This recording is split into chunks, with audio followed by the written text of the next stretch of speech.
Well, I'll hand it to you. It was kind of rocky getting here, but we made it here safely. So, let me just know one thing. How much was my bill again? Said how many septums? What's up, Frostro Bros? Welcome back to another Morrowind playthrough. It's currently part 21, and we're right out here outside the 30 steps to Halameon, and we're just going to head on up. Of course, it is during dawn, because this doorway will only open during the dawn. And so, we're just going to head on up here during this current time. There's going to be a couple of rats guarding this place, fearsome little creatures, but one quick arrow to the chest can take them out, so I'm just going to do that right quick from a distance so I don't get bit. Anyways, I hope you all are enjoying your day today. Hope you're all finding this video quite well.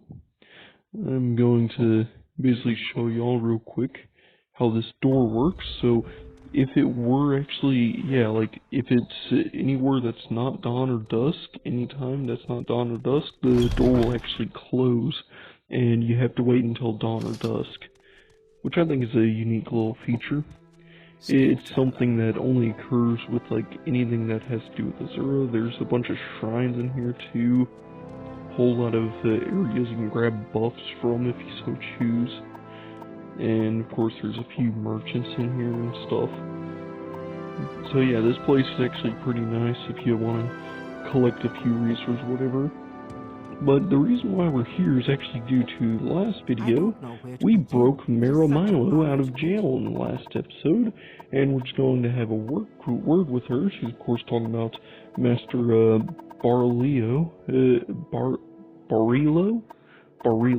Master Barilo, who is standing right next to her. We're just going to basically get our orders and stuff. We have to basically find out what the lost prophecies are so we can hand those to the Ursulaku camp, go back there and everything. So that way we can become claimed as Nervarine in that area. Of course, it's going to be a tough dungeon ahead and whatnot. But of course, currently we're just going to talk about secret orders, going to talk about descendant priests, try to get all the information, all the dialogue options out of the way, and yeah, so that's going to be that done. Of course, we're learning a bit more about the different lost prophecies, the 7 curses or whatever. We just got all the different pages we need, including Kakernak's tools. And of course, these are the lost prophecies, and oh, would you look at that? Apparently, according to the prophecies, we are of Dragonborn.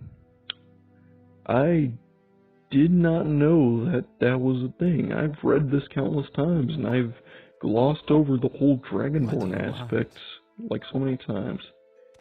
Anyways, there's also a lot of books here. I know there's a few skill books around here.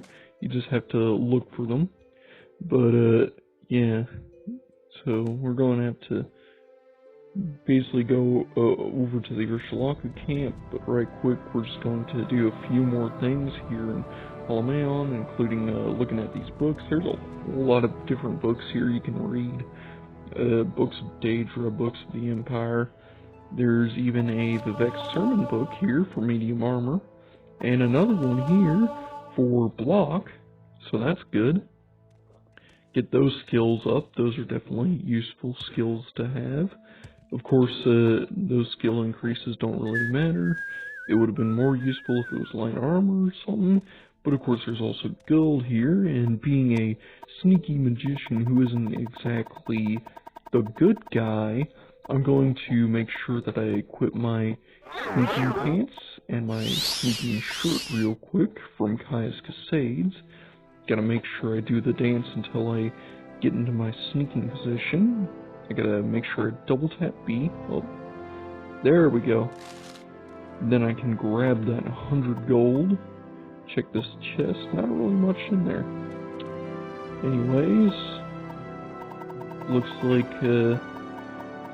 like that's really all about here. So I'm over here just now levitating. And of course, as you can see, we are right above the Ursulaku camp. I'm of course going to do this as a bit of an intro for major travel transitions to make things easier. Falling through the sky is honestly kind of satisfying, and it's honestly a hilarious way to travel. I would suggest doing it.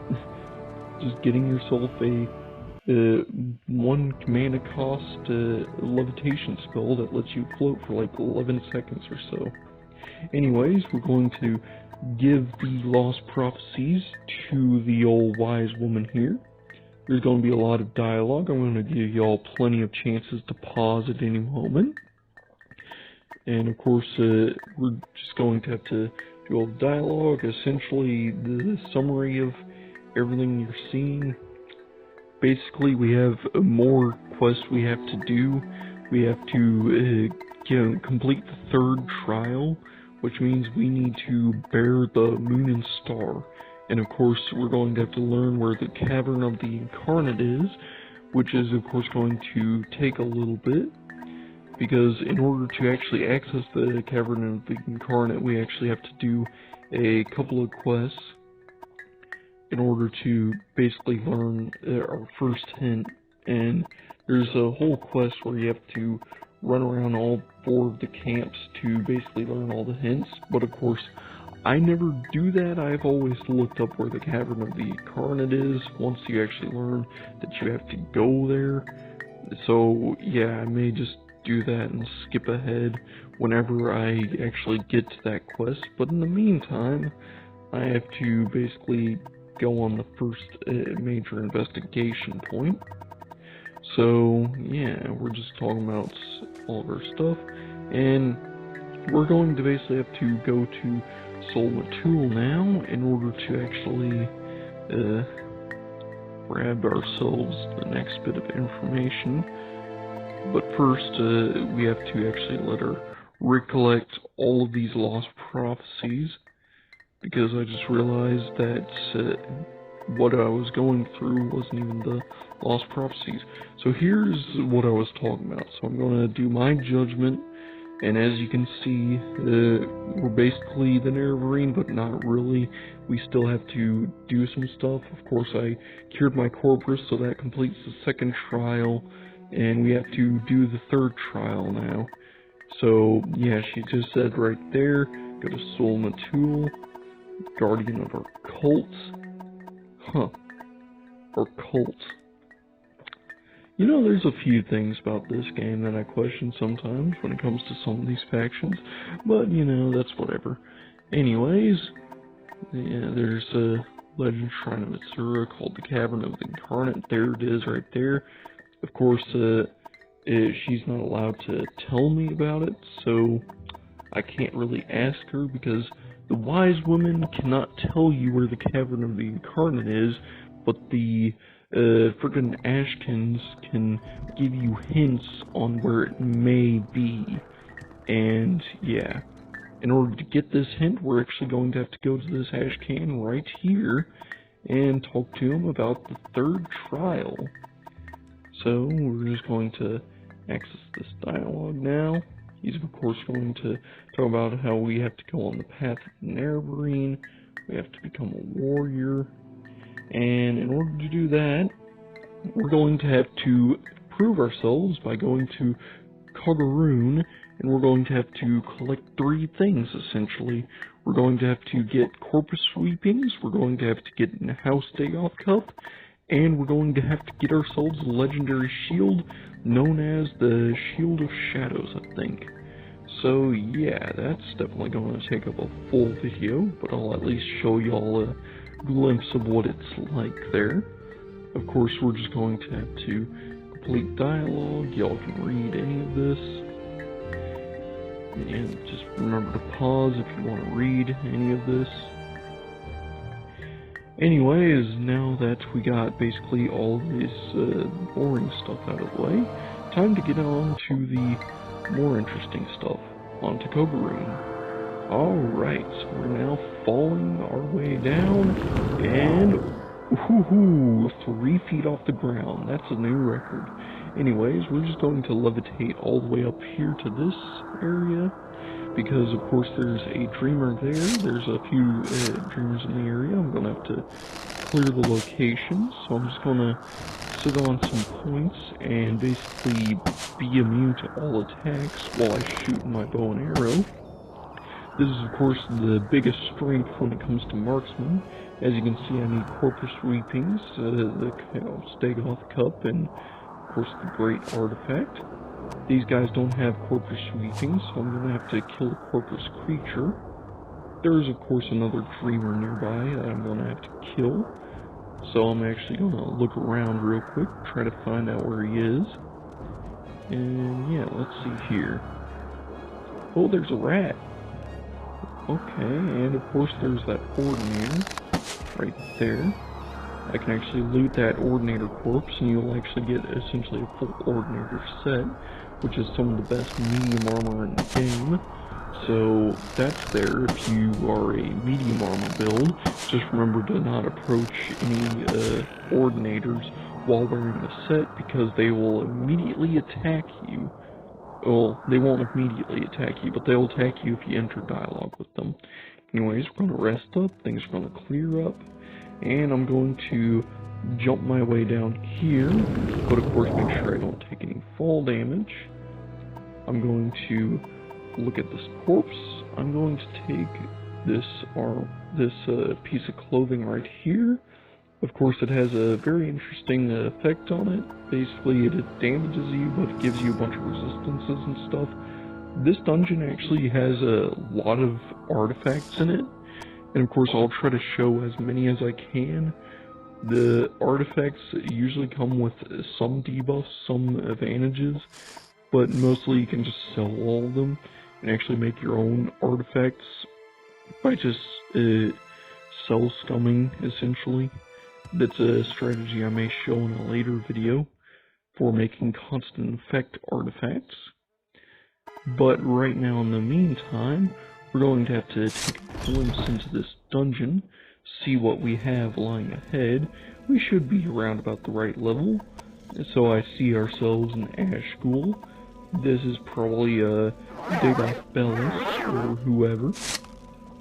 So we're just going to have to shoot him. And alright, here he comes. We're going to have to stay quiet so he doesn't see us. It's going to increase our sneak to 47. We are actually very stealthy now. Like, we can basically sneak around almost. Anyways, we're going to hit him with a full cool spell.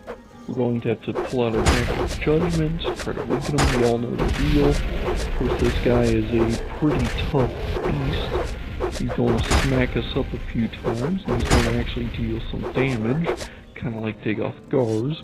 She was just a warning of what was to come in Kogaroon, because this place actually has a lot of Dagothers minions. And yeah, this place is essentially a gauntlet when it comes to dealing with enemies. But of course, we're just going to take care of this guy right here. And yeah, that's him dealt with. We're going to equip our healing cap so that way we can actually heal up. And we're going to take the amulet, Balar, that's what his name is. Nice. Going to make sure I have all my arrows equipped. But anyways, as y'all can see from the time, we really don't have much time left. I'm going to have to wrap this video up. So yeah, I'm going to make sure everyone can see this outro.